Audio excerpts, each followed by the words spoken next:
బలిపీఠము అంటే ప్రార్థన జీవితం. బలిపీఠం is nothing but our prayer life. మన యొక్క ప్రార్థన జీవితానికి గుర్తులు అవి. అవును, పాత నిబంధన కాలంలో బలిపీఠాలు కట్టబడేవి. Physical monuments they used to be constructed. They are constructed. వాటిని కట్టేవారు భౌతికంగా బలిపీఠాలను యాజ్ ఎ సైన్, ఒక గుర్తుగా, ఒక ప్రాతినిధ్యంగా వాటిని కట్టేవారు. So that what's the altar represents. అది బలిపీఠం ప్రాతినిధ్యం వహిస్తుంది. Symbolic representation.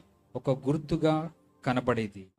Between heaven and the earth, పరలోకానికి భూమికి మధ్య they play a very important role. అవి చాలా ప్రాముఖ్యమైనటువంటి. మరి పాత నిబంధన కాలంలో ఆ విధంగా కన్స్ట్రక్షన్ చేసేవారు. మరి భూమికి ఆకాశానికి మధ్యలా ఒక మధ్యవర్తిగా, ఒక ఇంటర్సెసరీ ప్రేయర్స్ అంటే విజ్ఞాపన చేసే ప్రార్థనలుగా, మరి దేవునికి మనుషునికి మధ్యలా అవి మొరపెడుతూ ఉండేది. ఆ ప్రార్థనలు మొరపెడుతూ ఉండేవి. సో మొదట నీ పునాది రాయి మీద కట్టబడి ఉండాలి. దేవుని యొక్క కండిషన్స్, దేవుని యొక్క డిసిప్లిన్స్, దేవుడు ఏర్పరిచిన లైఫ్ స్టైల్స్, దేవుడు ఏర్పరిచిన 10 ఆజ్ఞలు, దేవుడి బైబిల్ గ్రంథంలో మాట్లాడిన మాటలు, ఈ ప్రార్థన జీవితం మీద ఉపవాసాలు,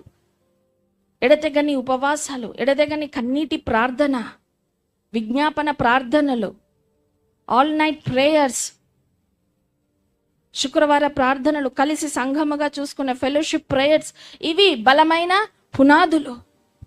ఈ పునాది లేకుండా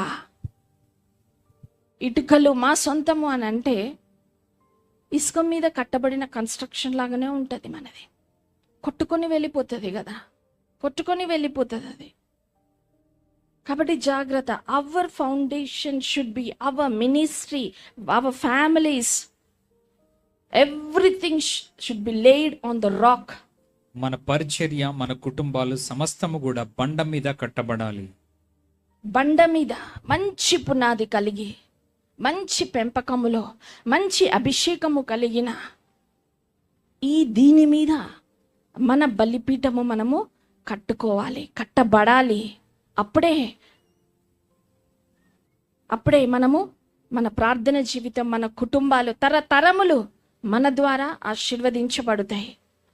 నేను చెప్పినాను కదా, మరి సేవ చిరకాలం నిలిచిపోవాలి. Altars will speak for everlasting. బలిపీఠాలు ఎల్లప్పటికీ మాట్లాడతాయి. బలిపీఠాలు విజ్ఞాపన చేస్తాయి. They represent. అవి మనకి ప్రాతినిధ్యం వహిస్తాయి. Act as a medium. అది మనకి మధ్యవర్తిగా పనిచేస్తాయి. They act as a